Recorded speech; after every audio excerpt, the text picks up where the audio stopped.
এসব কি করে হলো পারুল? সিঁড়িতে জল ছিল, তুমি দেখতে পাওনি? পড়লে কি করে?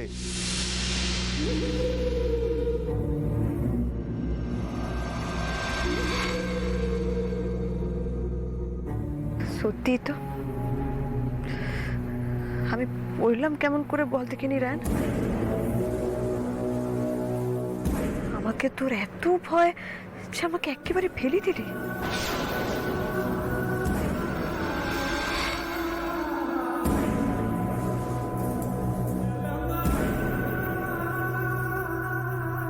আমি ফেলেছি? তুই লাভ ফেলিস, তোর বন্ধুরা তুই কাজটা করেছে, তুই তো সেটা বুঝতেই পারছিস। বল। তরিতা বলছিল ও ঠিক এই ভয়টাই পাচ্ছিল কাল থেকে।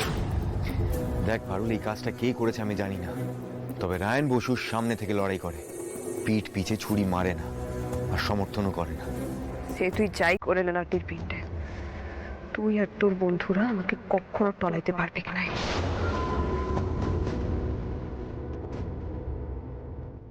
পারুল চক্রবর্তী না হার মানতে শেখে নাই।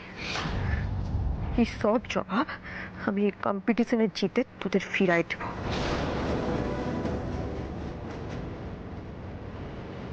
কি কি দেখলেন ডক্টর? এক্স রে রিপোর্টে সবকিছু ঠিক আছে তো? ভয়ের কোনো কারণ নেই তো? কবে পারুলকে বাড়ি নিয়ে যেতে পারবো? পেশেন্টের ডান পায়ে লিগামেন্টে চোট লেগেছে।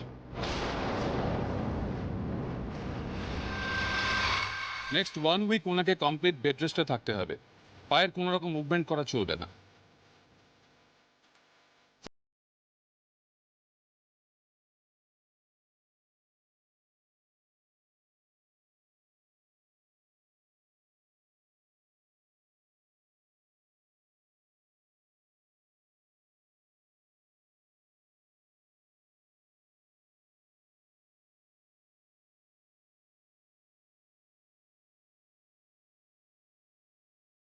সাজা দেবার লাগে বাবা ভুবনেশ্বর।